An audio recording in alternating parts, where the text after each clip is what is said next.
5ই March 1882 সালের লীলাচিত্রে শ্রীম তৃতীয়বার ঠাকুরের কাছে আসছেন। সেই দিন শ্রীম এসেছেন বেলা 3টে-4টের সময়। ঠাকুরের ঘরে এসে দেখেন শ্রীরামকৃষ্ণদেব একটা 49 বৎসর বয়স্ক ছোকরাকে উদ্দেশ্য করে তার দিকে তাকিয়ে আনন্দ করে অনেক কথা বলছেন। ছেলেটির নাম নরেন্দ্র, কলেজে পড়েন, ব্রাহ্ম সমাজে যাতায়াত করেন। মাস্টার মহাশয় দিচ্ছেন যে ছেলেটির বয়স 19, চক্ষু দুইটি ভারী উজ্জ্বল, কথাগুলি ভারী তেজপূর্ণ, তবে ভক্তের চেহারা। স্বামীজি মাস্টার মহাশয় বা শ্রীমর বেশ কিছু মাস আগেই ঠাকুরের কাছে এসেছিলেন এবং শ্রীরামকৃষ্ণদেব তাঁকে স্পর্শ করে শক্তি সঞ্চার করে দিয়েছিলেন। তা মাস্টার মহাশয় এই স্বামীজির ঠাকুরের দ্বারা শক্তি সঞ্চারিত নরেন্দ্রনাথের চেহারাটা আমাদের কথা অমৃতে তুলে ধরেছেন। যাই হোক, মাস্টার মহাশয় দেখছেন যে ঠাকুর সেই তাঁকে বলছেন, নরেন্দ্রনাথকে বলছেন, দেখ যে অনেক সংসারী লোক আছে যারা ঈশ্বর বিমুখ মানুষ, তারা যারা ঈশ্বর ঈশ্বর করে তাদের ভারী নিন্দা করে, তা তোকে যদি নিন্দা করে তুই কি করবি? তখন নরেন্দ্রনাথ বা স্বামীজি ঠাকুরকে ডাইরেক্ট বলে দিলেন যে মনে করব কটা কুকুর ঘেউ ঘেউ করছে। শ্রীরামকৃষ্ণদেব শুনে তো অবাক হলেন। বলতে চাইছি স্বামীজির কথার তেজটা কিরাম, সে তেজ পরিপূর্ণ কথা স্ট্রেটলি বলে দিলেন ঠাকুর।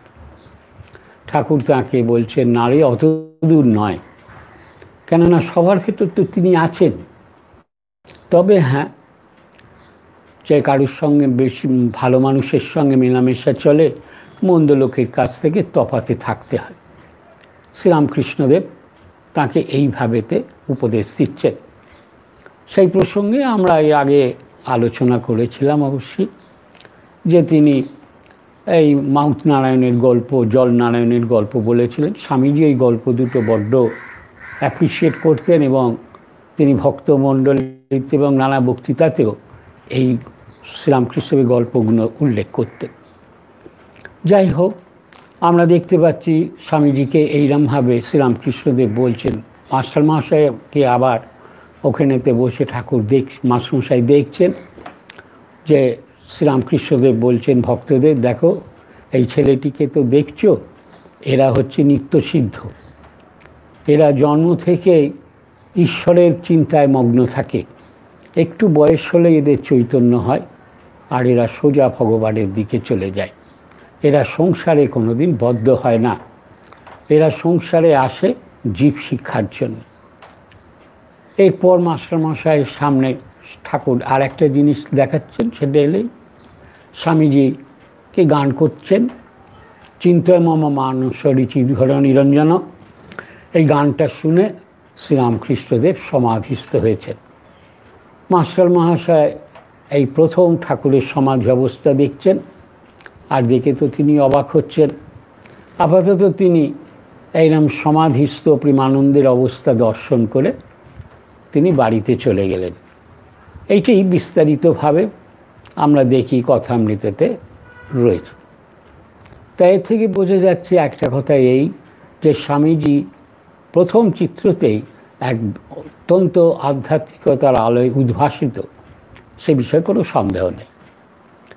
ঠাকুরের আকর্ষণে তো স্বামীজি বারে বারে ঠাকুরের কাছে আসা শুরু করেছেন এবং কদিনের মধ্যেই তিনি ঠাকুরের অন্তরঙ্গ পার্ষদ হয়ে উঠলেন। আবার শ্রীরামকৃষ্ণদেব তাঁকে ভবিষ্যতের একজন বিশাল মাপের লোকশিক্ষক হিসেবে গড়ে তোলবার চেষ্টা করছিলেন এবং সেই জন্যে তাঁকে যুগোপযোগী শিক্ষা দিতে শুরু করেন। তাই আমরা কথামৃতে যে লীলাচিত্র অনেক দেখি, তার মধ্যে অধিকাংশ চিত্রেতে কিন্তু স্বামীজিকে উপস্থিত থাকতে দেখি। দক্ষিণেশ্বর কালী মন্দিরে, বলরাম মন্দিরে, ব্রাহ্ম সমাজের উৎসবে, নানা সব ভক্তগৃহে, বলরাম এই শ্যামপুকুর বাটিতে, কাশীপুর উদ্যান বাটিতে, সবেতেই আমরা যেসব লীলাচিত্র কথামৃতে আছে সেই চিত্রে আমরা স্বামীজির উপস্থিতিকে লক্ষ্য করি। আমরা যারা কথামৃত নিয়ে একটুখানি পড়ার চেষ্টা করি, তারা আমরা দেখি যে যখনই স্বামীজি ঠাকুরের কাছে আসছেন তখনই ঠাকুরের আনন্দের যেন আর সীমা নেই। তিনি অত্যন্ত আনন্দিত হয়ে পড়তেন। স্বামীজি আসলেই স্বামী নরেন্দ্রনাথকে দেখে তার আনন্দের সীমা থাকতো না। তিনি নরেন্দ্রনাথকে বলতেন যে তুমি একটা গান গাও দেখি। স্বামীজিকে গান গাইতে বলতেন। স্বামীজির গান শুনে তিনি ভাবাবিষ্ট সমাধিস্থ হয়ে যেতেন। আবার সময় সময় নরেন্দ্রাদি ভক্ত যারা থাকতেন তাদের সঙ্গে তিনি নিজেও সংকীর্তনে মেতে উঠতেন। আমরা যারা কথামৃত একটু নাড়ানাড়ি করি দেখি, তারা 16ই অক্টোবর 1882 সালের একটা চিত্র পাই। সেই চিত্রে দেখি যে মাস্টার মহাশয় কথামৃতকার দিচ্ছেন যে নরেন্দ্র আসছে আছেন, তাই ঠাকুর আজ মহানন্দে আছেন, কেননা নরেন আসে আছেন। তিনি নরেন্দ্রনাথকে গান গাইতে বললেন। আর নরেন্দ্র আদি ভক্তবৃন্দ তারা সবাই ঠাকুরকে বেরিয়ে বেরিয়ে সংকীর্তন করতে লাগলেন, খোলকর্তাল স্বয়ং। আর তার ঠাকুর অত্যন্ত আনন্দিত হলেন। যখন গান শেষ হলো তখন ভারী চমৎকার সিন কথামৃতে মাস্টারমশাই তুলে দিচ্ছেন যে তিনি নরেন্দ্রনাথকে বারবার আলিঙ্গন করতে লাগলেন আর বলতে লাগলেন, তুমি আজ আমায় যে কী আনন্দ দিলে। এই না স্বামীজির অ্যাপিয়ারেন্স প্রথম দেখি এলেই এইরকম জিনিসটা হতো। কথামৃতে এই জাতীয় যে দৃশ্য আমরা কথামৃতে প্রায় অনেক জায়গায় পাই, যে স্বামীজিকে নিয়ে গান টান শুনে সংকীর্তনেতে কত তিনি আনন্দ করছেন। অবশ্যই কারণ হলো এই যে ঠাকুর নিজে মুখে বলতেন যে যখন নরেন গান করে তখন আমার ভেতর যিনি আছেন তিনি সাপ যেমন ফনা তুলে দাঁড়িয়ে থাকে, স্থির হয়ে থাকে, তিনিও তেমনি স্থির হয়ে গান শোনেন। তাহলে স্বামীজির গান এবং ঠাকুরের রিয়াকশানটা কী অসাধারণ আমরা এই চিত্র থেকে দেখতে পাচ্ছি। আবার শুধু তাই নয়, স্বামীজি কদিন আসেননি, তার ঠাকুর তাকে দেখবেন বলে বড় ব্যস্ত হয়ে উঠতেন, না দেখে থাকতে পারতেন না। কিন্তু ওনার যাওয়া তো খুব কঠিন ছিল না, অত দূরে বাড়ি, তা অত দূরেতে যাবেন, বয়স তখন তার খুব অল্প। কিন্তু নরেন্দ্রনাথকে দেখতে না পেয়ে এমনই ব্যস্ত হতেন, তিনি কোনো ভক্তদের বাড়িতে গিয়ে উপস্থিত হতেন যে নরেন্দ্রনাথকে দেখবেন। কথামৃতে আমরা সেরকম একটা সুন্দর চিত্র পাই। যদ্দূর মনে পড়ছে 16ই নভেম্বর 1882 সালের ছিল। সেই চিত্রে আমরা দেখি তিনি শুনেছেন ব্রাহ্মভক্ত রাজমোহনের বাড়িতে স্বামীজি মাঝে মাঝে যান। উনি তো ব্রাহ্ম সমাজভুক্ত মানুষ ছিলেন, তিনি সেই বাড়িতে এসে উপস্থিত। নরেন্দ্রনাথকে দেখে খুব আনন্দ করলেন। এবার বললেন, তিনি জানতেন যে এখানে নরেন্দ্রনাথ ব্রহ্মের উপাসনা করে। তিনি নরেন্দ্রনাথকে বললেন, তোমরা কেমন ব্রহ্মের উপাসনা করো আমি দেখব, তাই আমি এসেছি। স্বামীজি তাকে ব্রহ্মের উপাসনা দেখালেন, আবার তাকে গানও শোনালেন। শ্রীরামকৃষ্ণদেব তাকে দেখে তার গান শুনে মহা আনন্দ করে তিনি বিদায় নিলেন। তাহলে আমরা দেখি গোড়া থেকেই স্বামীজির ওপর ঠাকুরের কি টান, ভালোবাসা, কি আনন্দ বুঝতে পারছি। আমরা দেখি 1884 সালের গোড়ার দিকে, ফেব্রুয়ারি মাস হবে, স্বামীজির বাবা গত হয়ে যান, তিনি পিতৃবিয়োগ ঘটে।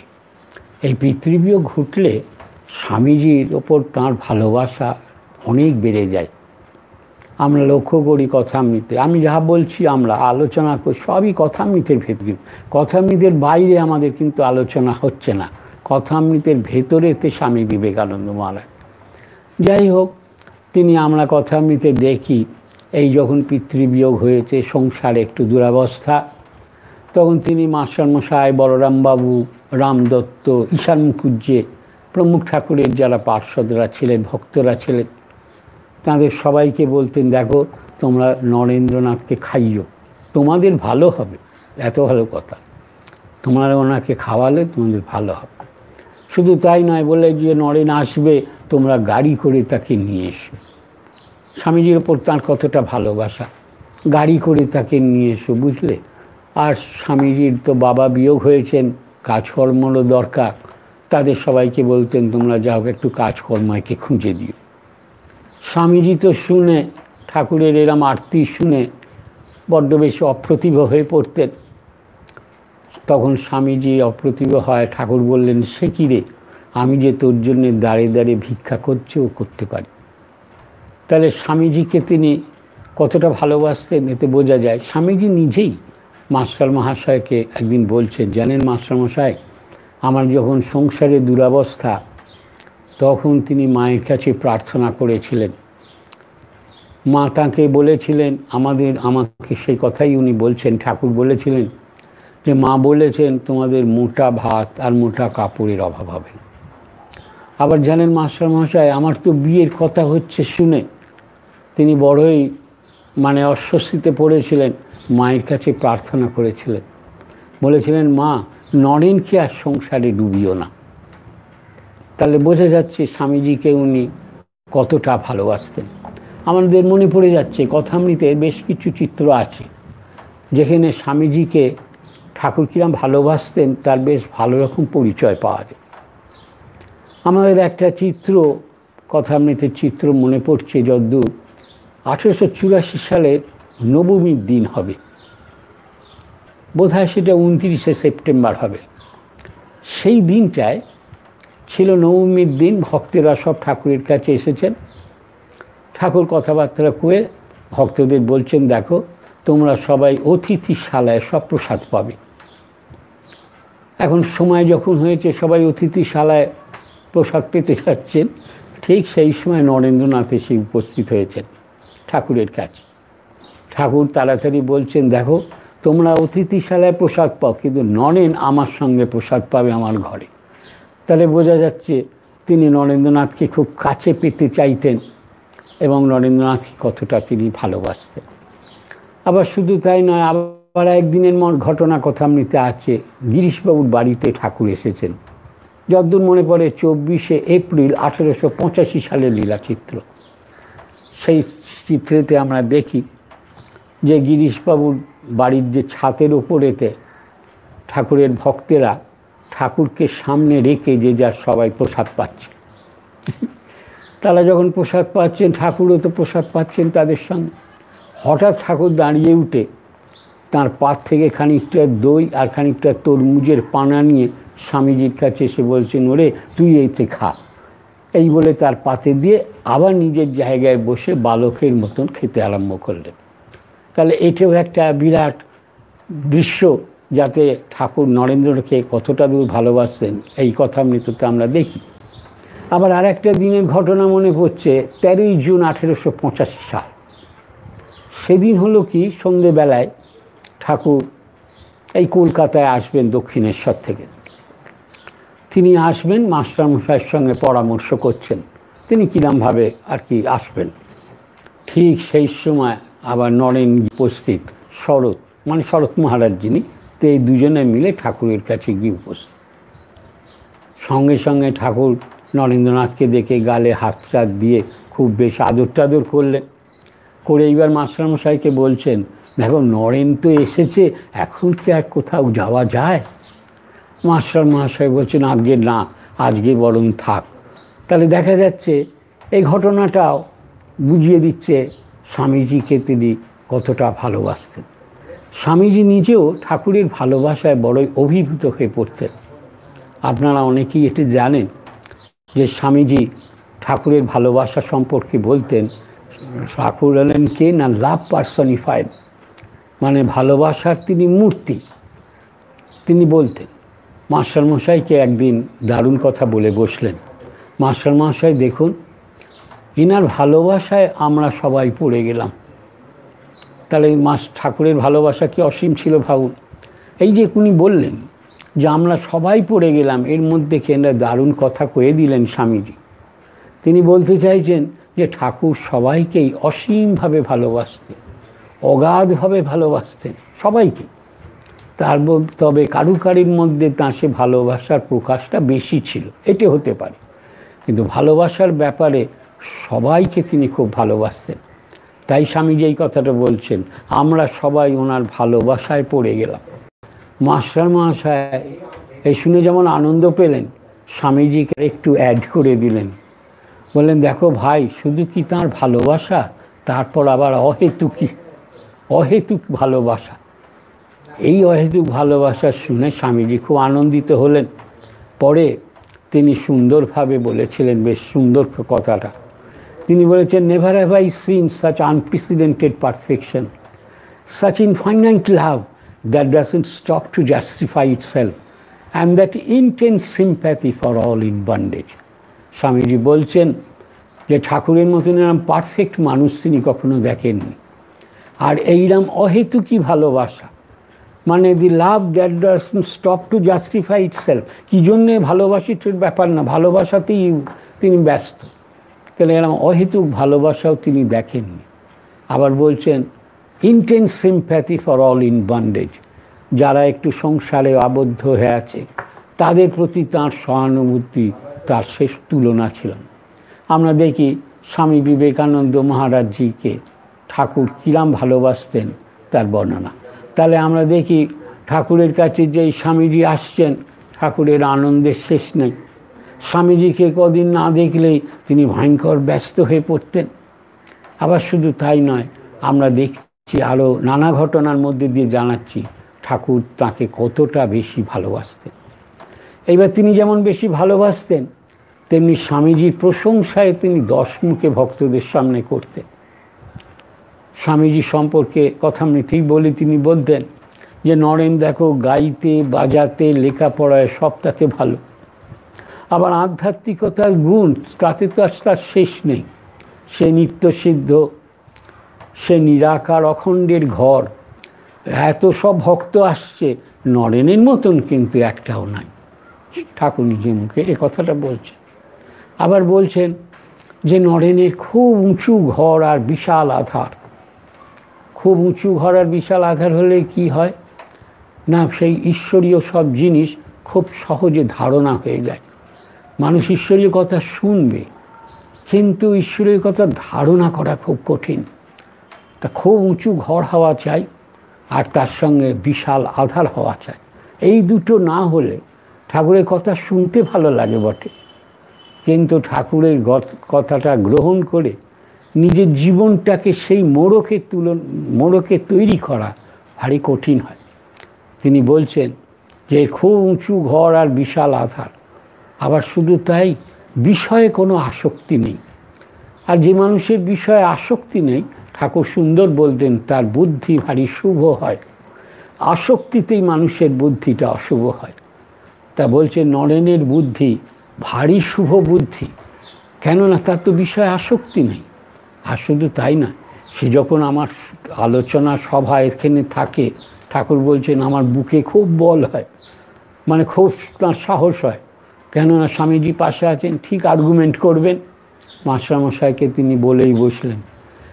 একদিন কেদারের সঙ্গে তর্ক হচ্ছিল নরেনের, দেখলাম কেদারের কথাগুলো কচকচ করে কেটে দিতে লাগে। তাহলে দেখছেন শ্রীরামকৃষ্ণদেব স্বামীজির এই তর্কের যে গুণ, সেটা কি বলছেন, এগুলো আমরা আগের সব নানা আলোচনায় অবশ্যই একটু বিস্তারিতভাবে আলোচনা করেছি। যাই হোক, শ্রীরামকৃষ্ণদেব বলতেন, জানো আমার একটা অদ্ভুত সব আশ্চর্য দর্শন হয়েছিল, অখণ্ড সচ্চিদানন্দ দর্শন। সেই যখন অখণ্ড সব দর্শন করছি, তার মধ্যে থেকে একটা জ্যোতি বেরিয়ে এসেছে, দেখি কি না সেই জ্যোতির ওপর নরেন বসে সমাধিস্থ। বলেই ভক্তদের বলছেন যে তাই নরেন এলেই আমি বিহ্বল হয়ে পড়ি, আর আমার মন মানে অখণ্ডে লীন হয়ে যায়। এটা ঠাকুর উনি বলছেন। এইবার বলছেন নরেনের এখন বেশ ঈশ্বরীয় রূপ দর্শন হয়, ঈশ্বরীয় রূপ নরেনের দর্শন হয়। আবার শুধু তাই নয়, নরেনের দেখছি সমস্ত মনটা এই আমার দিকে চলে আসছে। আমরা দেখি যারা আমরা কথামৃত যারা একটু মন ধ্যান করার চেষ্টা করি, আমরা দেখি ঠাকুরের কাছে যে সমস্ত ভক্তরা আসতেন, যারা সংসারের মধ্যে রয়েছেন, তারা একটু অন্তরে অন্তরে মন খারাপ করতেন।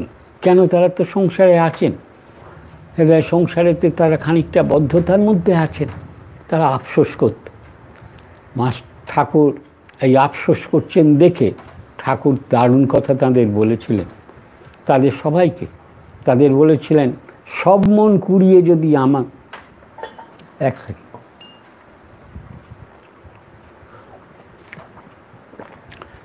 বলছেন সব মন কুড়িয়ে যদি আমাতে এলো তো সবই হলো।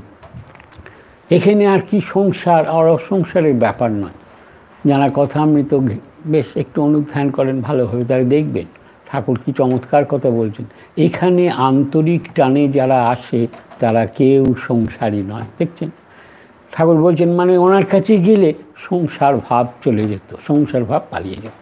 তাই শ্রীরামকৃষ্ণদেব নরেন সম্পর্কে বলছেন যে এখানে এলে মানে স্বামীজির সম্পর্কে বলছে, ওর দেখছি সমস্ত মনটাই আপাতত আমার দিকে আসছে। এটা উনি অনেক ভক্তদের সামনেই বলতেন, সব মন কুড়িয়ে যদি আমাতে এলো তো সবই হলো। আমরা তাহলে দেখছি তিনি কিরাম স্বামীজিকে প্রশংসা করতেন। তাহলে আমরা কথামৃতে দেখি যে ঠাকুরের কাছে স্বামীজি এলেই তার আনন্দ, কদিন না এলেই তিনি বড্ড ব্যস্ত হয়ে পড়তেন। আর তার তো ভালোবাসার অন্ত ছিল না, আবার 10 মুখের স্বামীজির তিনি প্রশংসা করছেন। এইবার যারা আমরা দেখি কথামৃতে, স্বামীজিকে নিয়ে তিনি অনেক লীলা করেছিলেন, প্রচুর লীলা করেছিলেন, শিক্ষণীয় লীলা। আমরা বেশ কিছু ওই লীলার কথা কই, শিক্ষণীয় তাৎপর্যপূর্ণ লীলার কথা আমরা বলি। মনে পড়ে যাচ্ছে একটা দিনের ঘটনা, ওই সেই 16ই অক্টোবরের ঘটনাটাই মনে পড়ছে। 1882 সালে ঠাকুরের ঘরের পাশে মাস্টার মহাশয় নরেন্দ্রনাথ বসে এই স্কুলের বিষয়ে আলোচনা করছিলেন, যে ছেলেরা ভালো করে মন দিয়ে লেখাপড়া করছে না, স্কুল কর্তৃপক্ষ ছেলেদের দিকে অত নজর দিচ্ছে না, এই জাতীয় কথা আলোচনা হচ্ছে। তা ঠাকুর হঠাৎ বেরিয়ে এসেছেন, এসে মাস্টারমশাই স্বামীজি এদের জিজ্ঞেস করে, হ্যাঁ তোমাদের কী কথা হচ্ছিল? তা স্বামীজি বেশ মানে একটুখানি বুক ফুলিয়েই বলবো বলে উঠলেন যে এখানে স্কুলের বিষয়ে কথা হচ্ছিল, কর্তৃপক্ষরা অত নজর দেন না, ছেলেদেরও বার্ডস আই ইয়ার কি এইসব হয়। যেই না নাম স্বামীজি বলেছেন, মাস্টার মহাশয়কে ঠাকুর কিন্তু বকুনি দিলেন, বলেন দেখো তুমি বয়সে বেশি, তোমার এসব কথা তুলতে দেওয়া উচিত ছিল না। তোমার এসব কথা তুলতে দেওয়া উচিত ছিল না। জানবে ঈশ্বর বই কোনো কথা ভালো নয়। মাস্টার মহাশয়ের জীবন কিন্তু ঠিক, মাস্টার ঠাকুরের সব পার্শ্বদের জীবন কিন্তু ঠাকুরের এই আদেশেই গড়ন হয়ে গিয়েছিল। আমরা দেখি মাস্টারমশাই তো সারা জীবন জানেন যে অন্য কথা হলে অন্য ঘুরিয়ে তিনি ঠাকুরের কথায় চলে আসতেন। ওই যে বলেছেন ঈশ্বর বই কোনো কথা ভালো নয়। তা আমরা দেখি ঠাকুরের যারা পার্শ্বদরা ছিলেন তারা কিন্তু এইটে অক্ষরে অক্ষরে পালন করবার চেষ্টা করতেন। আর এই যে স্বামী ঠিক এই ঠাকুরের যে এই কথাটা বললেন, আমার মনে পড়ে যাচ্ছে স্বামীজির একটা অপূর্ব সুন্দর লাইন। স্বামীজি বেশ বলেছিলেন যে men spend the whole of their life in eating, drinking and talking nonsenses. দেখছেন, বলছেন সমস্ত মানুষ বেশিরভাগ সময়টাই জীবনে খাওয়া দাওয়া এইসবেতে আর আজে বাজে কথাতেই সমস্ত জীবনটা তাদের বার করে দেয়। তাহলে দেখতে আমরা একটা লীলায় দেখছি স্বামীজি মাস্টারমশাই ঠাকুরের পার্শ্বদের ঠাকুর শিক্ষা দিচ্ছেন যে ঈশ্বর বই আর কোনো কথা ভালো না। যেখানেতে ঈশ্বরের কথা আছে সেটি বল, যতদূর সম্ভব সেইটা ফলো করা উচিত। আমরা এই একটা লীলা দেখলাম। আর একটা লীলা মনে পড়ছে, এটা দারুণ সাংঘাতিক লীলা। সেটা যতদূর মনে হচ্ছে সেই 1884 সালের 29শে সেপ্টেম্বর তারিখে নবমীর দিন। সেদিন হলো কি ঠাকুরের দক্ষিণেশ্বরে ঠাকুরের ঘরেতে স্বামীজিরা সব এসেছেন। স্বামীজি খাওয়া দাওয়া একটু সেরে ওইখানেতে উপুর হয়ে একটা মাদুর পাতা আছে ঘরে, তার উপুর হয়ে শুয়ে আছেন ভবনাথ চট্টোপাধ্যায় প্রমুখ ঠাকুরের যে সবরা পার্শ্বদরা ভক্তরা ছিলেন, তাদের সঙ্গে তিনি একটু কথাবার্তা বলছেন। হঠাৎ স্বামীজিকে ওইরকম উপুর অবস্থায় শুয়ে থাকতে দেখে ঠাকুর দেখতে দেখতে স্বামীজির দিকে তাকাতে তাকাতে স্বামীজির কাছে এসে হঠাৎ তার পিঠের ওপর বসে সমাধিস্থ হয়ে গেলেন। কি অদ্ভুত ব্যাপার, স্বামীজির পিঠের ওপর বসে তিনি সমাধিস্থ। আমরা দেখি কথামৃতে শ্রীমশাইতে দিচ্ছেনও যে ঠাকুর বলছেন তার আগের দিন, তার মানে অষ্টমীর দিন রামদত্তের বাড়িতে ঠাকুর গিয়েছিলেন, আর সেখানে নরেন্দ্রনাথও ছিলেন। তা ঠাকুর বলছেন যে দেখো সেদিনেতে এই নরেন্দ্রনাথের হাঁটুর ওপরেতে শ্রীরামচন্দ্র চরণ স্পর্শ করে আবার সমাধি হয়েছিল। শ্রীরামকৃষ্ণদেব নিজে মুখে বলছেন দেখো এই রামের বাড়িতে তো অত লোক, তবে নরেনকে দেখি আমার এরাম কেন হলো, দেখছেন? অর্থাৎ কিনা নরেনের হাঁটুতে স্পর্শ করে তিনি সমাধিস্থ গেলেন, অথচ রামের বাড়িতে তো অত লোক। বোঝা যাচ্ছে এই লীলাতে যে স্বামীজি কত উচ্চ মানের ঈশ্বরীয় পুরুষ ছিলেন। আবার এও বোঝা যাচ্ছে তিনি ঠাকুরের, স্বামীজির ভেতর ঠাকুর কিরাম অসাধারণ শক্তি সঞ্চার করছেন, যেই শক্তি সঞ্চারের ফলেতে তিনি ঠাকুরের ভাব ও শিক্ষা এই দুটোকে জগতেতে পরিবেশন করতে পেরেছিলেন। তাহলে আমরা দেখতে পাচ্ছি যে এই যে পিঠের ওপর তিনি বসেছিলেন, আমরা লক্ষ্য করি সত্যি সত্যি স্বামীজি তার মানে সবচেয়ে শ্রেষ্ঠ বাহন ছিলেন। আমরা জানি স্বামীজিকে তিনি বাহন হিসেবেই একরকম চিহ্নিত করেছিলেন। তার সেই ভরসা নিয়ে মাথায় করে নিয়ে গিয়ে তিনি বেলুড় মঠেতে রেখেছিলেন, সে আপনার ঘটনা জানেন। যাই হোক, আমাদের এছাড়া আর একটা লীলাচিত্র মনে আসছে আমার, সেটি কিন্তু স্বামীজির জীবনেতে সবচেয়ে বড় ইম্পর্ট্যান্ট লীলাচিত্র। সেটি হলো 1 মার্চ 1885 সাল। সেই দিন শ্রীরামকৃষ্ণদেব স্বামীজিকে বলছেন দেখো কাম কাঞ্চন আর তার উপর যে আসক্তি, এইগুলো ত্যাগ না করলে কিছুই হলো না বাপু। জানবে ঈশ্বরী বস্তু আর সব অবস্তু। মানুষ জীবনের যে সর্বোচ্চ আদর্শ, যে সব ছেড়ে ঈশ্বরের শরণাগত হওয়ার যে আদর্শ, সেই আদর্শটি তিনি স্বামীজিকে বললেন। এটা স্বামীজিকে একরকম আদেশ করলেন। এই যে সন্ন্যাস নেওয়ার আদেশ আমরা দেখি, স্বামীজি যে পরে সন্ন্যাস নিয়েছিলেন এই 1 মার্চ 1885 সালে ঠাকুরের কাছে যে আদেশ পেয়েছিলেন, বলেছিলেন কাম কাঞ্চন, শুধু কাম কাঞ্চন ত্যাগ না, তার উপর আসক্তি, এই দুটো ত্যাগ করতে হবে। বস্তু ত্যাগটাই সব নয়, বস্তুর ওপর আসক্তি ত্যাগটা হচ্ছে সবচেয়ে বড়। আগে আসক্তি ত্যাগ, তবে বস্তু ত্যাগ। বস্তু ত্যাগ করেছেন কিন্তু আসক্তি যায়নি, তাহলে কিন্তু ত্যাগ হলো না, তাই তো? তাহলে সেই জন্যে ঠাকুর এইটে বলতেন কামকাঞ্চন ত্যাগ এবং তার সাথে তার আসক্তিকেও ত্যাগ করতে হবে, এইটে স্বামীজিকে তিনি জানালেন। আমরা দেখি কথামৃতকার শ্রীমৎ দিচ্ছেন এই আদেশটা যখন স্বামীজি পেলেন তখন তিনি এতই অভিভূত হয়ে পড়েছিলেন যে মাস্টারমশাই কথামৃতে দিচ্ছেন যে স্বামীজি অশ্রুপূর্ণ নয়নে ঠাকুরের দিকে চেয়ে রইলেন। তাহলে যে স্বামীজি পরে সন্ন্যাস নিচ্ছেন আমরা দেখছি, তার আদিটা হলো এইখানে 1 মার্চ 1885 সালে। এইগুলো সবই দক্ষিণেশ্বরে, এই লীলাগুলো সব হয়েছিল। অনেক লীলা হয়েছিল, আপাতত আমরা 3টি লীলার কথা বললাম, যেগুলো খুব ইম্পর্ট্যান্ট, অবশ্যই খুব শিক্ষণীয় তাৎপর্যপূর্ণ লীলা। এইবার ঠাকুরের যখন অসুখ করেছিল, শ্যামপুকুরবাটিতে আছেন, শ্যামপুকুরবাটিতেও অনেক লীলা স্বামীজিকে নিয়ে করেছিলেন।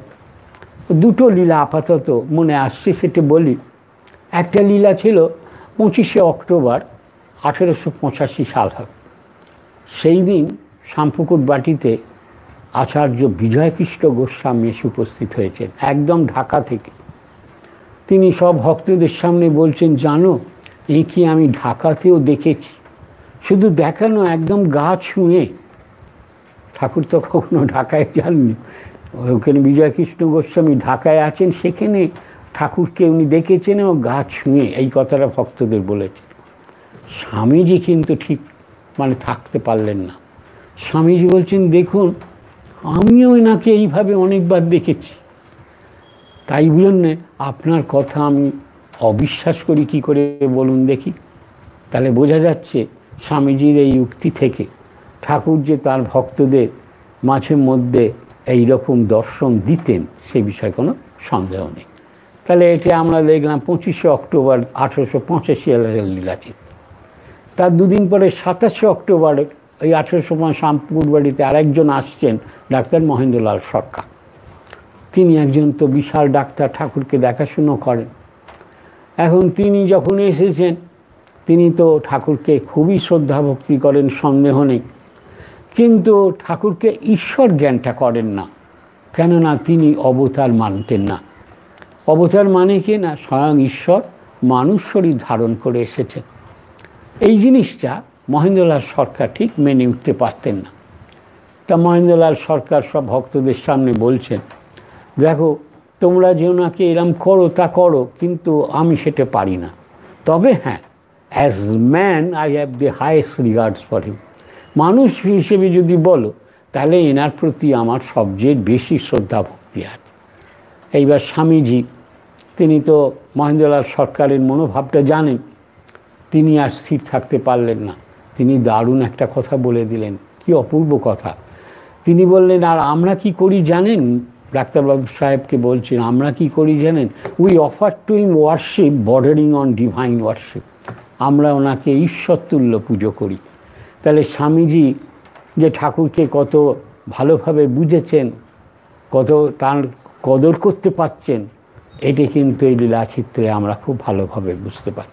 এরকম আরও অনেক লীলাচিত্র, আমি আপাতত দুটো বললাম, সময়েরও তো ব্যাপারটা আছে। এরপর আমরা দেখি শ্যামপুকুর বাটিতে পর তো উনি কাশীপুর উদ্যান বাটিতে গেছেন। সেখানে কাশীপুর উদ্যান বাটিতে ঠাকুর যখন অসুস্থ শরীরে আছেন, তখন সেখানে স্বামীজির ঈশ্বর দর্শন বা ঈশ্বরের জন্য কিরম ব্যাকুল হয়ে উঠেছিলেন। ঠাকুরের কাছ থেকে তিনি কি আদেশ নির্দেশ পেয়েছিলেন, আবার ঠাকুরকে কিরম গভীরভাবে বুঝতে পেরেছিলেন, তা কিন্তু এই কাশীপুর উদ্যান বাটির নানা লীলাচিত্রেতে আমরা দেখতে পাই। তবে হ্যাঁ, আমরা ওইখানকে যা লীলাচিত্র পাই, তার মধ্যে দু তিনটি কথা আমরা উল্লেখ করতে পারি। মনে পড়ে যাচ্ছে একটি দিনের লীলাচিত্র, অসাধারণ সুন্দর। সে লীলাচিত্র হলো 4th of January 1886, কাশীপুর উদ্যান বাটির চিত্র। এটা বলতে গিয়ে আমার একটু কথা মনে পড়ছে, আনন্দ হচ্ছে অবশ্যই। সেটা এই যে 4th January বললাম, এই 4th January দিনটাতেই 2017 সালে এই কথামৃত ভবনকে বেলুড় মঠের সাবসেন্টার হিসেবেতে সহিতানন্দ মহারাজ উদ্বোধন করেছিলেন। তাই জন্য 4th January এই দিনটা আমার খুব মানে আনন্দের দিন, সেই জন্যে এই দিনটা বেশ মনে থাকে। 4th January কাশীপুর উদ্যান বাটিতে আছেন 1886 সাল। এই দিন সন্ধেবেলায় সে লীলাচিত্রে দেখা যাচ্ছে যে মাস্টারমশাইকে স্বামীজি একটু কথাবার্তা বলছেন। কি বলছেন তিনি মাস্টারমশাইকে বলছেন, মাস্টারমশাই দেখুন, সেদিন তো ধ্যান করছিলাম, হঠাৎ বুকটা কেমন করে উঠল। যেই না বলেছেন মাস্টারমশাই, ও বুঝি কুণ্ডলিনী জাগরণ। দারুণ ইঙ্গিতপূর্ণ, মাস্টারমশাইয়ের এরকম কুণ্ডলিনী জাগরণ হয়েছিল। সেই জন্যই তিনি বুঝতে পেরেছেন ওটা কি ব্যাপারটা। যেই না বলেছেন কুণ্ডলিনী জাগরণ, স্বামীজি বললেন, হ্যাঁ তা হয়তো হবে। বললেন, আমি তারপর ঠাকুরের ঘরে গেলাম, ঠাকুরকে গিয়ে তো সব বললাম। ঠাকুর আমায় বলে বসলেন, তুই কি চাস আমায় বল দেখি। তখন মাস্টারমশাই, আমি তাকে বললাম, আমি চাই কি 3 দিন ধরে সমাধি অবস্থায় থাকব। তখন ঠাকুর তাকে বললেন, সে কি রে, সমাধি কি শেষ অবস্থা? তার চেয়েও আরও উঁচু অবস্থা আছে। তুই যা, বাড়িতে গিয়ে তো একটা সংসারের ব্যবস্থা করে আয়, 2-3 মাসের ব্যবস্থা করে আয়, আমি সেই অবস্থা তোকে করিয়ে দেব। সে অবস্থাটা কি আমরা শাস্ত্রে বা রামকৃষ্ণ জগতে বলি বিজ্ঞানী অবস্থা। বিজ্ঞানী অবস্থা কাকে বলে না, ব্রহ্ম দর্শন করার পর অর্থাৎ ঈশ্বর লাভ করার পর আবার নিচে নেমে এসে ভক্তি ভক্ত এইসব নিয়ে থাকা আর লোক শিক্ষার জন্যে থাকা, এই অবস্থাটার নাম হলো বিজ্ঞানী অবস্থা। বললেন শুধু ঈশ্বর দর্শন নয়, দর্শনের পর আবার নেমে এসে দেখা জীব জগৎ চতুর্বিংশতি তত্ত্ব তিনিই হয়ে আছেন।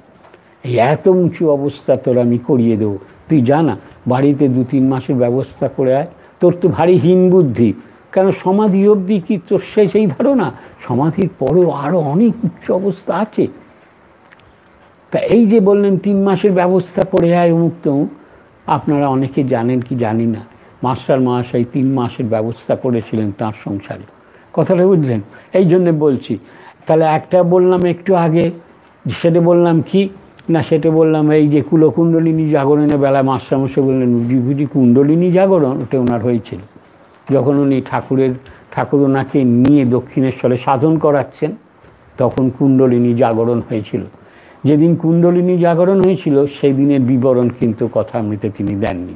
এটা আপনারা নজর করবেন। মানে গভীরভাবে যারা কথামৃতে বহু তলে ঢুকে গেছেন তারাই এই জিনিসগুলো ঠিক ধরতে পারবেন, নইলে কিন্তু ধরা খুব শক্ত। এমনি ঠাকুরের কথা সে ঠিক আছে, আনন্দের কথা, ভালো কথা, কিন্তু এই যে লীলার ব্যাপারে যে কত গভীরত্ব সেটা আপনি কল্পনা করতে পারবেন না কথামৃত ডুব দিয়ে। এই ধরনের আর এনারা সবই জানবেন। ঠাকুরের যারা পার্শ্ব, বিশেষ করে মাস্টার মহাশয়, সে মানে গভীর জলের মাছ কখনোই ধরা দেন না, কথাটা বললেন, কিন্তু উনি ধরতে পারেন, এইটা হচ্ছে ব্যাপার। যাই হোক, তা আমরা দেখি মাস্টারমশাইকে এইরকম বলছেন। মাস্টারমশাই ব্যবস্থা করে দিয়েছিলেন তার সংসারের, 3 মাস ব্যবস্থা করে দিয়ে ওনার ভার নিয়েছিলেন। তা তো মাস্টারমশাইকে এইবার তিনি বলছেন যে জানেন সেই দিনে আজ সকালবেলা আমি বাড়িতে গিয়েছিলাম, এই বাড়িতে গেলাম, জানেন মাস্টারমশাই খাওয়া দাওয়া করে পড়াশুনোর ঘরে যেই না ঢুকেছি কিরাম একটা আতঙ্ক এলো আমার বই পড়া দেখে, আর শুধু প্রাণটা কিরাম আটুপাটু করতে লাগলো। তখন সোজা কাশীপুরের পথে ছুট। এই এসেছেন আর কি, সেদিনটা 4 জানুয়ারি এসেছেন, তখন কাশীপুরের পথেতে ছুট মেরেছি বলেই একটা দারুণ কথা বললেন মাস্টারমশাইকে। তিনি বললেন আবার তার সঙ্গে এই মানে শঙ্করাচার্যের একটা কথা পড়ে আমার আবার প্রাণটা উত্তোলন করতে লাগলো। বললে সেটা কি জানেন মাস্টারমশাই? তিনি বলছেন মনুষ্যত্বং মুখ্যত্বং মহাপুরুষ সংস্রব। বলে বহু জন্ম তপস্যা করলে মানুষের মানুষ জন্ম হয়, বহু জন্ম তপস্যা করলে মানুষের মুক্তি লাভের ইচ্ছে হয়, অর্থাৎ ঈশ্বরের পথে আসার ইচ্ছা হয়, আর আরও বহু জন্ম তপস্যা করলে কোনো মহাপুরুষের সংস্রবে এসে পড়া যায়।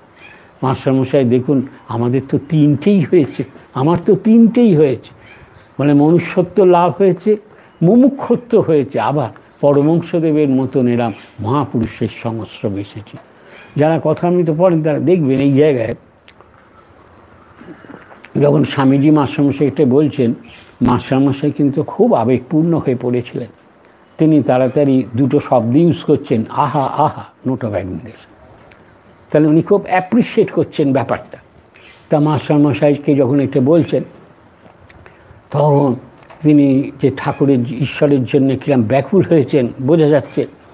তিনি সোজা ছুট, আর তার সঙ্গে শঙ্করাচার্যের কথাতে প্রাণটা কিরম উতরোল মারছে, ঈশ্বর দর্শনের জন্য ব্যাকুল হয়েছেন।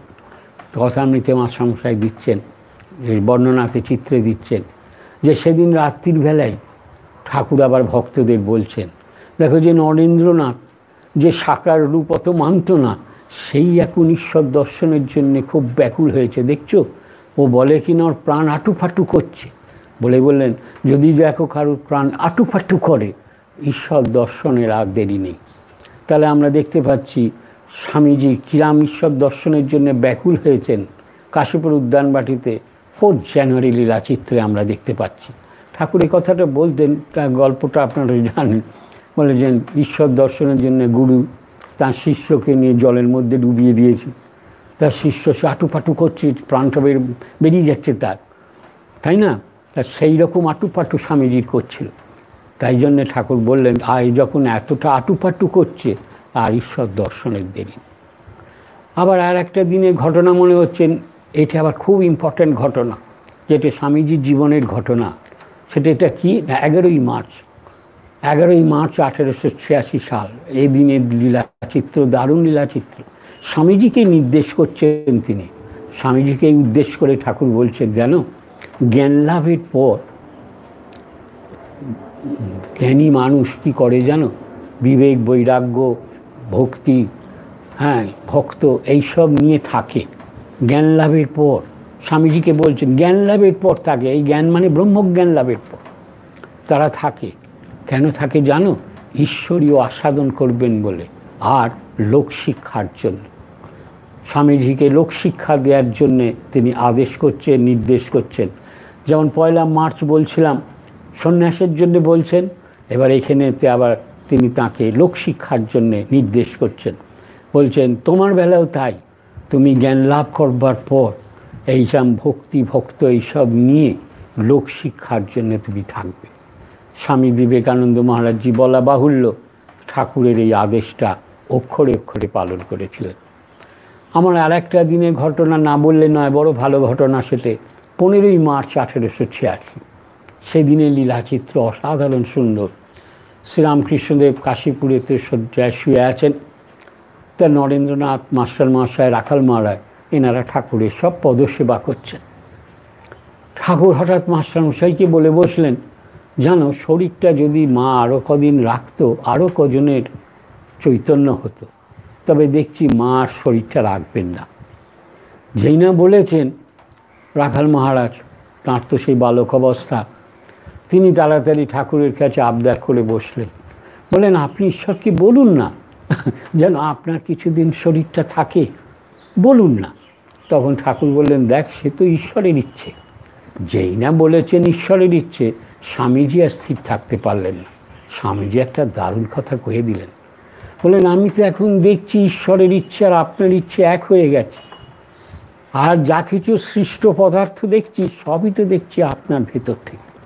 কি চমৎকার কথা স্বামীজি বললেন, তাই না? ঈশ্বরের ইচ্ছে আর আপনার ইচ্ছে এক হয়ে গেছে, আর যা কিছু সৃষ্ট পদার্থ সবই দেখছি আপনার ভেতর থেকে। এই থেকে বোঝা যাচ্ছে স্বামীজি ঠাকুর শ্রীরামকৃষ্ণদেবকে কাশীপুর উদ্যানবাটিতে কত গভীরভাবে তাকে বুঝতে পেরেছিলেন, তাই না?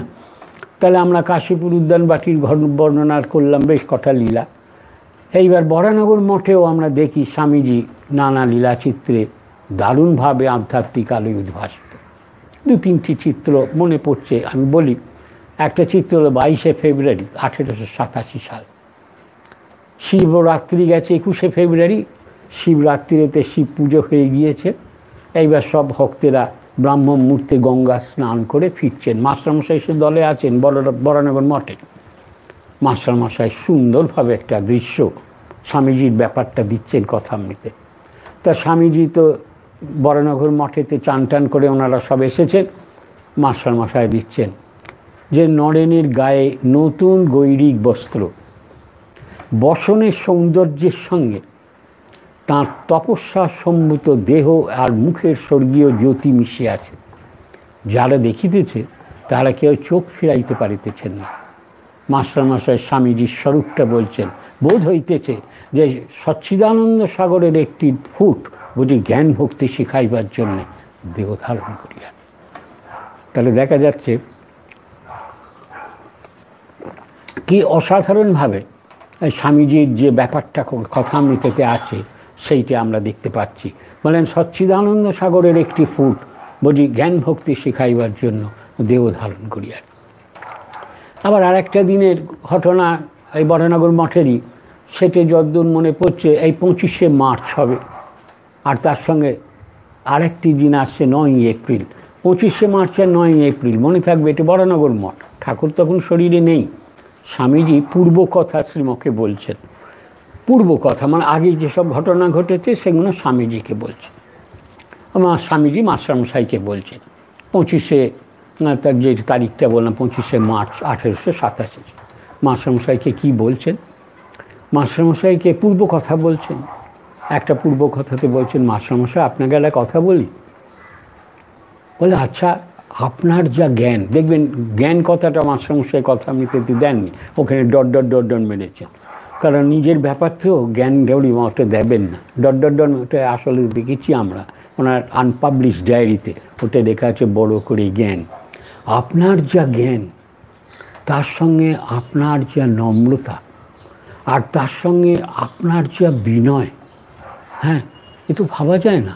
বলেই মাস্টারমশাইকে বলছেন, মাস্টারমশাই আপনার যা বিনয়, আচ্ছা বলুন দেখি আমার এরম বিনয় কিসে হয়? দেখছেন, হ্যাঁ, আমার এরম বিনয় ভাব কিসে হয়? দেখুন, মাস্টারমশাই আগেই কথামৃততে দেখেছেন, ঠাকুরকে জানিয়েছিলেন, বিদ্যায় একটু উপকার হয় বটে, বোধ হয় আমি কিছুই জানি না আর আমি কিছুই নই। এইরকম বিনয়ী টাইপের উনি মানুষ ছিলেন। স্বামীজি পর্যন্ত ওই বিনয়ের দিকটাতে অ্যাট্রাক্টেড হয়েছেন। আমরা দেখি, তাই বলছেন, বলুন দেখি আমার কি সেরকম বিনয় হয়? চমৎকার উত্তর কিন্তু মাস্টারমশাই স্বামীজিকে দিলেন। বললেন, দেখো, তুমি যে তোমার অহংকার ভাবছো সে তো শ্রীমতীর মতন অহংকার। কৃষ্ণ আমার এই অহংকার শ্রীমতীর যেতে ছিল। ঠাকুর নিজে মুখে বলতেন যে নরেনের ভেতর যদি কোনো অহংকার থাকে, ঈশ্বরই সেই অহংকার রেখে দিয়েছেন, কেননা ওকে দিয়ে অনেক কাজ করাবেন। মাস্টারমশাই স্বামীজিকে ঠাকুরের যে ভাব সেটা কিন্তু স্বামীজিকে জানাচ্ছেন। আবার আর একটা দিনের ঘটনা, সেদিনেরই ঘটনা স্বামীজিকে বলছেন। স্বামীজি মাস্টারমশাইকে বলছেন, মাস্টারমশাই জানেন আমার সেই দিনটার কথা মনে পড়ছে। সেই দিন মানে যদি নির্বিকল্প সমাধি হয়েছে, বলে যদি নির্বিকল্প সমাধি হলো ওই অবস্থাটা হলো, কথা আছে দেখবেন, ওই অবস্থা মানে নির্বিকল্প সমাধি। সেদিন দেখি শুধু আমার মুখটাই দেখতে পাচ্ছি, শরীর টরীর আর কিছুই দেখতে পাচ্ছি না, আর খুব কাঁদতে লাগলাম। তারপরেতে যেই না ঠাকুরের কাছে গেছি, ঠাকুর আমায় বলছেন, কিরে এখন টের পেলি তো? তবে চাবিকাঠিটা আমার কাছে রইল। তিনি বলতে চাইছেন মা যে কাজগুলো তাকে দিয়ে করাবেন বলে নির্দিষ্ট করেছেন, সেই কাজগুলো যতক্ষণ না সম্পূর্ণ না হচ্ছে, ওই চাবিকাঠিটা ঠাকুরের কাছেই থাকবে, আর ওই চাবিকাঠিটা তাকে দেয়া হবে।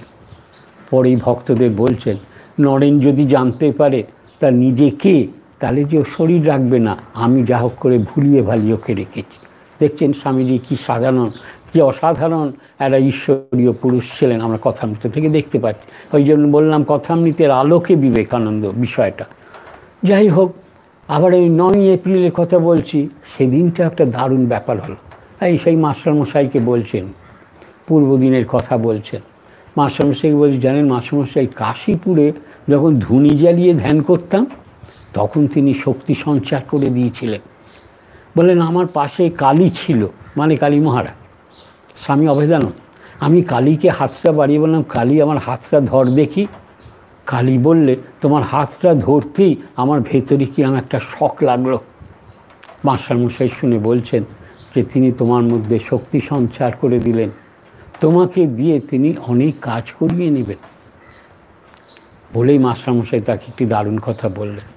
বলেন, যেন 11ই ফেব্রুয়ারি তারিখের যে ঘটনাটা, মানে কাগজে একটা লিখে দিয়েছিলেন না যে নরেন শিক্ষে দেবে যখন ঘরে বাইরে হাঁকা দেবে, এর একটা ব্যাপার আছে কিন্তু, আপনারা অনেকে জানেন কি না জানি না, বলি শুনুন। মাস্টারমশাইকে আমরা বলেছিলাম কামারপুকুর গেছিলেন, ঠাকুরের জন্ম জীবিত আছেন, সে জীবিতকালেই মাস্টারমশাই কামারপুকুর গিয়েছিলেন। যতদূর মনে পড়ছে 7th ফেব্রুয়ারিতে গিয়েছিলেন 1886-এ। এইবার উনি যখন ফিরেছেন 11ই ফেব্রুয়ারি 1886, এইবার ফিরে সোজা কাশীপুরে গিয়েছিলেন।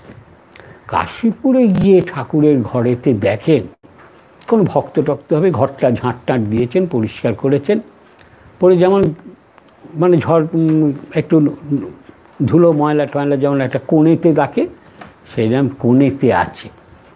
তা মাস্টারমশাইয়ের চোখ তো সাংঘাতিক না, আবার ঠাকুর বলে কথা, উনি তাকিয়ে দেখতে পাচ্ছেন একটা কাগজের মতন টুকরো আছে।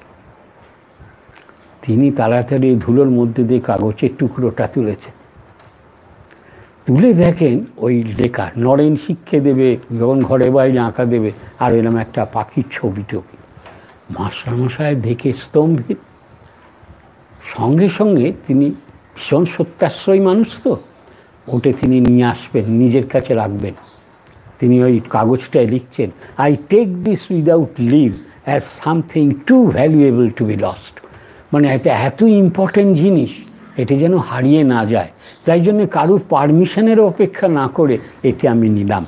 I take this without leave মানে without permission as something too valuable to be lost. এই 11ই যে ফেব্রুয়ারি মাসের যেটা আমরা যেটা বলে থাকি নরেন শিক্ষে দেবে, সেই কাগজটা মাস্টারমশাইয়ের চোখে পড়েছিল ওই 11ই ফেব্রুয়ারি তারিখেতে, যেদিন কামারপুকুর থেকে তিনি ঠাকুরের কাছে এসেছিলেন। যাই হোক, মাস্টারমশাই স্বামীজিকে জানাচ্ছেন ওই 11ই ফেব্রুয়ারিতে যে চিঠি দিয়েছেন নরেন শিক্ষে দেবে। যেই না বলেছেন, স্বামীজি বলেন, দেখুন তা উনি বলেছেন বটে, তবে আমি ওনাকে বলেছিলাম যে না, আমি এসব পারবো না। যাঁরা কথা আপনি তাহলে ভালো করে পড়েন তারা দেখবেন, ঠাকুর একদিন স্বামীজিকে এই কথা বলেছেন, ওরে নরেন, তোর মধ্যে দিয়ে একটা সিদ্ধাই করব আমার ইচ্ছে।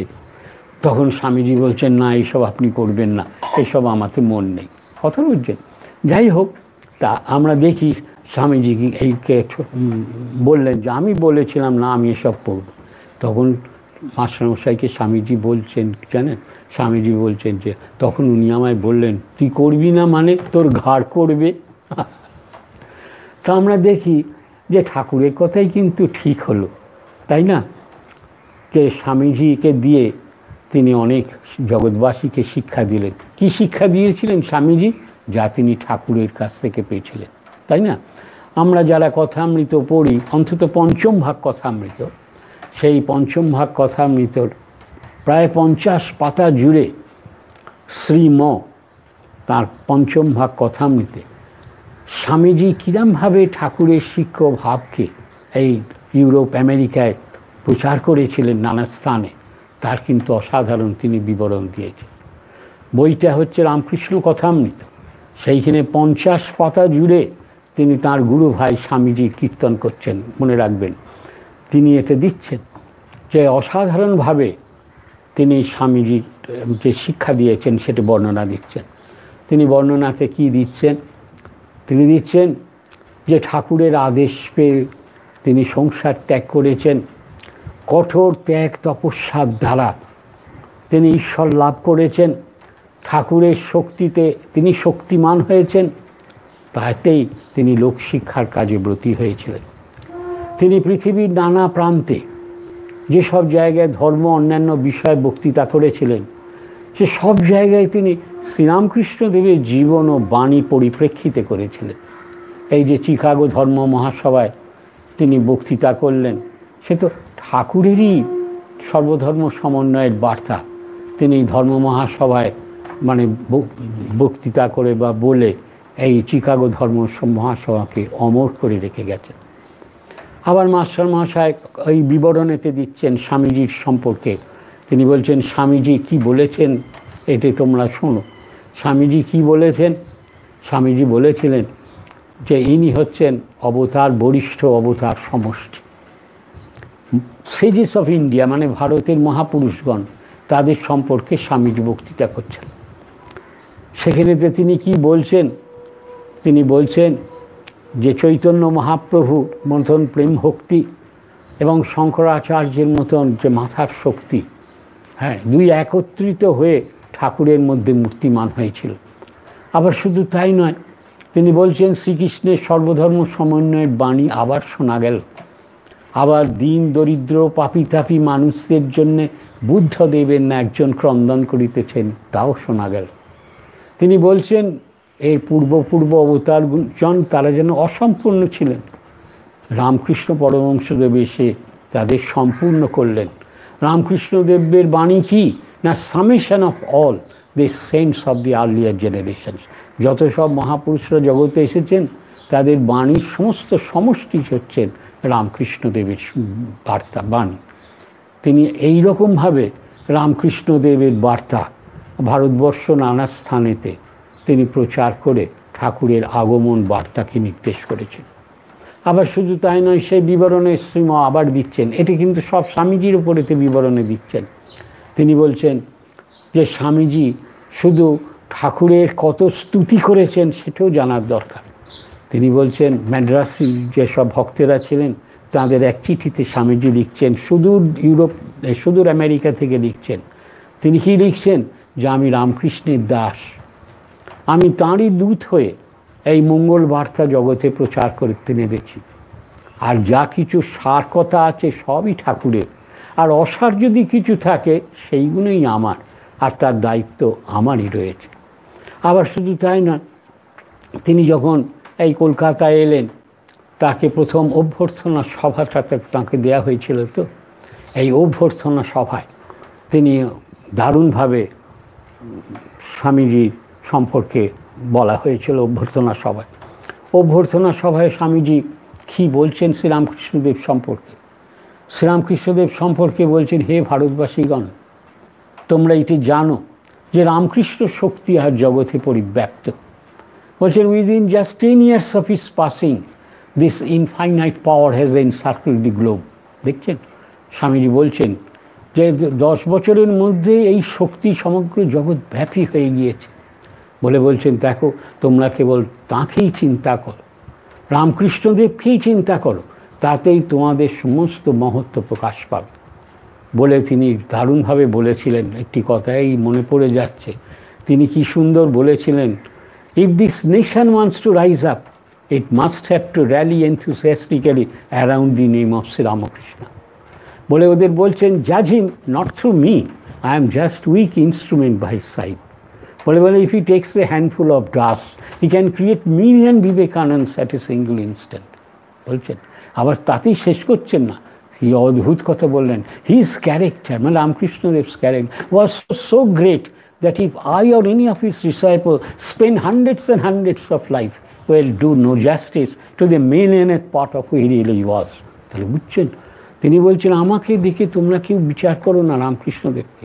তিনি যদি মুঠো করে একটু ধুলো তৈরি করেন, লক্ষ বিবেকানন্দ মুহূর্তে তৈরি করতে পারেন। আর তাঁর চরিত্র এত মহান যে আমি বা আমাদের যেসব এরা আছে তারা যে hundreds and hundreds of life এই নিয়ে চিন্তা ভাবনা করে, তাহলেও এই লক্ষর ভাগের এক ভাগও রিচ করতে পারবে না, ধরতে পারবে না। এইরকম ইনফাইনাইট জিনিস।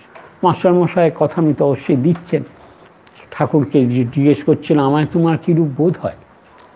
তখন মাস্টারমশাই একটি দারুণ উত্তর করেছিলেন, বলেছিলেন আপনাকেও বুঝবার জো নাই, তবে হ্যাঁ যে যত বুঝবে সে ততই উন্নত হবে। দেখছেন স্বামীজি ঠিক এই কথাটাই বললেন, এইটাই সুন্দর কথাটা তিনি বললেন, if I or any of his disciple spend hundreds and hundreds of life will do no justice to the millionth part of a রিভাজ। অর্থাৎ আপনাকে বোঝার শেষ নেই, আপনাকে আপনার অন্ত না, আপনি অনন্ত। আমরা দেখি স্বামীজি এইরকমভাবে তার অভ্যর্থনা সবাই বলেছেন। আবার শুধু তাই নয়, শুধু যে স্তুতি করেছেন তাই নয়, আমরা দেখি এইখানেতে রামকৃষ্ণ মঠ মিশনের যেসব শাখা কেন্দ্র আছে, যে সমস্ত ঠাকুরের নামাঙ্কিত যে সমস্ত সংস্থা আছে, আবার যেসব ভক্তগৃহ আছে যেখানে ঠাকুরের বিগ্রহ নিত্য পুজো সেবা হয়, সেখানেও স্বামীজির সেই যে সুন্দর স্তব সেটে প্রার্থনা সঙ্গীত হিসেবে গীত হয়। আমরা যেটা বলি খণ্ডন ভববন্দন জগবন্দন বন্দিতময়, তাহলে দেখি তিনি এইরকম স্তবও রচনা করে গিয়েছেন। আবার শুধু তাই নয়, তিনি আবার আরেকটা স্তব রচনা করেছেন, তাতে তিনি দিচ্ছেন যে রাম যে কৃষ্ণ সেই ইদানিং প্রথিত যথা শ্রী রামকৃষ্ণ রূপে জগতে আবির্ভাব। তাহলে তিনি এই রাম দিচ্ছেন, তাহলে তিনি স্তুতি করছেন, আবার কিরাম স্তব তৈরি করছেন। শুধু তাই না, আর একটা জিনিস বাকি রইল, সেটাও বলে ফেলি তাহলে। সেটা হলো এই যে ঠাকুর যারা কথামৃত পড়েন, খুব ভালো করে পড়েন, তারা দেখবেন ঠাকুরের ভক্তদের ঠাকুর চারটে মেন কথা কইতেন, মেন চারটে কথা বলতেন। এটা মনে রাখতে হবে। কি বলতেন? বলে আন্তরিকভাবে ডাকলে তিনি শুনবেনই শুনবেন, এটা তিনি বলতেন ভক্তদের। আবার তিনি বলেন আন্তরিক টানে যারা এখানে আসে তারা কেউ সংসারী নয়। এইসব লাইন যখন কথামৃত পড়বেন সব আন্ডারলাইনিং দেবেন, তাহলে কথামৃত পড়া নয়। আন্ডারলাইনিং দেওয়ার মানে ওইটা আপনার হৃদয়ে থাকবে। মাথাতে যেটা রাখছেন ফিজিওলজিকে দুদিন পরে ভুলে যাবেন, কিন্তু এইগুলো যেন হৃদয়ের মধ্যেই গাঁথা থাকে, তবে আপনি কথামৃত আসল ভাবটা হয়। কথামৃত সুন্দর, শুনলে আনন্দ, কিন্তু ভাবটা, ওই ভাবটা যতক্ষণ আপনার মধ্যে না ঢোকে ততক্ষণ হবে না। দেখবেন কথামৃতে ঠাকুর বারবার বলছেন, সে যে ভাবের বিষয়, ভাব ব্যতীত অভাবে কি ধরতে পারে। দেখছেন, তাহলে ভাবটা ঠাকুরের আসল জিনিস, এইটা মনে রাখতে হবে। তার কথা শুনলাম, আমার আনন্দ হচ্ছে, আপনি হয়তো আমাকে প্রেজও করছেন, কি শুনছি, এটা বড় কথা নয়। ঠাকুরের কথা আনন্দ হবেই তো, আত্মার তৃপ্তি হচ্ছে আপনার আনন্দ, কিন্তু এই কথাগুলো আপনাকে গ্রহণ করতে হবে, জীবনের সঙ্গে মেশাতে হবে, তবে আপনি কথামৃত স্বাদটা পাবেন। এমনিতে আর স্বাদ কী পাবেন? এমনিতে স্বাদ আপনি পাবেন না, অতটা পাবেন না। আমার কথা ধরলেন, এইরকমভাবে আপনাকে জানতে হবে। তিনি বললেন আন্তরিক টান এখানে যারা আসবে তারা কেউ সংসারী নয়। সংসার ভাব থাকলে সে সংসার ভাবটাও চলে যাবে, এইটি বলতে চাইছে। আমার ভেতর যদি সংসার ভাব থাকে আর আমি যদি যা হোক করে এসে পড়ি, আমার সে ভাবটাও চলে যাবে। আবার আর একটা বলছে, আন্তরিকভাবে যারা এখানে আসবে তারা যেন সিদ্ধ হয়। দেখছেন, তারা যেন সিদ্ধ হয়। ঠাকুর এত বড় আশার কথা দিচ্ছে, আর তারপর শেষ কথাটা বলে ফেলে ঠাকুর বলছেন, দেখো আন্তরিকভাবে যে একবার হাত তুলে নমস্কার করবে সে যেন উদ্ধার হয়ে যায়। স্বামীজি এই জায়গাটা খুব ভালো জেনেছেন, তাই তিনি ঠাকুরের এই প্রণাম মন্ত্র রচনা করে জগৎবাসীর উদ্ধারের পথটা প্রশস্ত করে দিয়েছিলেন। আপনারা সে প্রণাম মন্ত্র জানেন, আমরা প্রায়শই সেটা বলি, ওম স্থাপকায় চ ধর্মস্ব সর্বধর্মস্বরূপিণে অবতার বরিষ্ঠায় শ্রীরামকৃষ্ণায় তে নমঃ। দেখছেন, তাহলে তিনি স্তব রচনা করছেন, আর সবচেয়ে ইম্পর্ট্যান্ট হলো প্রণাম মন্ত্রটা রচনা করে তিনি জগৎবাসীকে উদ্ধারের পথটা পরিষ্কার করে দিয়েছিলেন, প্রশস্ত করে দেবেন। এই হলো স্বামীজির কীর্তি। কথামৃততে স্বামীজি বলতে এই সব ভাইটাল জায়গাগুলো ইম্পর্ট্যান্ট, সেইটি আমরা বলি। এইবার মজার কথা একটা বলি। মজার কথা হলো, আমরা সেদিন সকালবেলায় এই বিষয়টার উপর খুব চিন্তা করছিলাম। চিন্তা করতে করতে হঠাৎ মনের মধ্যে এলো, আমরা বললাম টাইটেলটা কি? কথামৃতে বিবেকানন্দ। দারুণ সুন্দর টাইটেল, কিন্তু আমরা দেখি এটা না বলে পারছি না যে এই যে সারদা রামকৃষ্ণ আন্দোলন, তার কিন্তু এই দুটো স্তম্ভ হয়ে হলো, একদিকে স্বামীজি আর তাঁর মঠ মিশন, আবার আর একদিকে শ্রীম আর তাঁর শ্রীমকথিত কথামৃত, তাই না? তাই স্বামীজি এই শ্রীম এবং কথামৃত সম্পর্কে দারুণ চমৎকার কথা বলেছিলেন। তিনি কি বলেছিলেন? মাস্টারমশাইকে বললেন, you have hit Ramakrishna at the right point, few alas few understand him. বলে খুব কম মানুষই তাকে ধরতে পারে। And you have hit Ramakrishna at the right point বলে কি বলছেন? Never the life of a great teacher brought before the public untarnished by the writer's mind as you have done. বলে লেখকের কোনো পরিচিতি, লেখকের কোনো ছাপই কথামৃতের মধ্যে নেই। বলে তিনি বললেন, সক্রেটিস ডায়ালগস আর Plato all over, you are entirely hidden. দেখছেন, ওই আমি একটু আগে বললাম গভীর জলের মাছ একে ধরা দারুণ শক্ত, এত গোপন। তাই স্বামীজি এটা বলছেন, you are entirely hidden. Hidden নয়, এন্টায়ারলি হিডেন। আবার শুধু তাই না, আমরা দেখছি স্বামীজি আবার আর একটি কথা বললেন, I cannot express in adequate terms how I have enjoyed it. তিনি বলছেন, আমি বলতে পারছি না আমি এই কথামৃত পড়ে কি আনন্দ পেয়েছি। তিনি বলছেন, I am always in a transport as I read it. আমি আনন্দে দিশাহারা হয়ে পড়ি। শুধু বলেই শেষ করছেন না, I now understand why none of us has attempted this life before. It has been reserved for you this great work. Ramakrishna is evidently with you. তাহলে দেখছেন স্বামীজি কথামৃতকে কিরমভাবে প্রেজ করছেন, কিরমভাবে মাস্টারমশায়ের অবদানকে তিনি স্বীকৃতি দিচ্ছেন, এইটা ভেবে ফেলুন।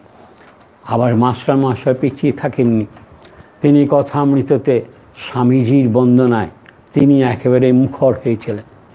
তিনি বলেছিলেন কথামৃতেতে তারই চমৎকার কথা, ধন্য বীর, ধন্য ত্যাগী মহাপুরুষ, তুমিই গুরুদেবের উপযুক্ত শিষ্য। তুমি পৃথিবীতে জন্মিয়াছ বটে, তবে পৃথিবীর মৃত্তিকা তোমায় স্পর্শ করে নাই। তুমি কাম কাঞ্চনের দাগটি পর্যন্ত তোমার গায়ে লাগে নাই। তুমি প্রলোভনের রাজত্ব ছাড়িয়া পলায়ন করো নাই। এখানেই থাকিয়া তুমি ঈশ্বরের পথে অগ্রসর হইয়াছ। অসাধারণ কঠোর ত্যাগ তপস্যার দ্বারা তুমি ঈশ্বরকে লাভ করিয়াছ এবং তাঁরই সেবায় অর্থাৎ ঈশ্বরই সেবায় তুমি নিষ্কাম কর্মযজ্ঞে নিজেকে নিয়োজিত করিয়াছ। তাই জাতি ধর্ম বর্ণ নির্বিশেষে সকল মানুষই তোমার অগাধ প্রেম ভালোবাসার অধিকারী হল। তুমি দেবভাবের জীবন্ত জ্বলন্ত দৃষ্টান্ত রাখিয়া এই মর্তধাম ত্যাগ করিয়াছ। এই যে বলছিলাম শ্রীরামকৃষ্ণ কথামৃতে শুধু রামকৃষ্ণদেবী থাকেননি, 50 পাতা জুড়ে শ্রীম তাঁর গুরুদেব শ্রীরামকৃষ্ণদেব এবং গুরু ভাই স্বামী বিবেকানন্দ মহারাজকে এক আসনে বসিয়ে স্বামী বিবেকানন্দ মহারাজজির মহত্ব কীর্তন করে গেছেন। সেই দিক দিয়ে এই কথামৃত আমাদের সবার কত প্রিয় হয়ে দাঁড়িয়েছে বোঝা যাচ্ছে। তাহলে শ্রীম তাঁর কথামৃত এবং স্বামীজি তাঁর দৃষ্টিতে কথামৃত, সেটি কি সেটাও আমরা আজকের আমাদের আলোচনায় উপস্থাপিত করতে পারলাম। তাহলে কথামৃতে বিবেকানন্দ বিষয়ে যেসব কথামৃতের মধ্যে যেসব ফান্ডামেন্টালসগুলো আছে, যতটা পেরেছি যতটা সম্ভব আমি তার দিকে একটু আলোকপাত করবার চেষ্টা করেছি। এই বলে আজকে আমরা ঠাকুর মা স্বামীজি মহারাজজি, ঠাকুরের পার্শ্বদবৃন্দ, মঠের সংঘাধ্যক্ষ মহারাজকে পুনঃ প্রণাম জানাই। আর তার সাথে সাথে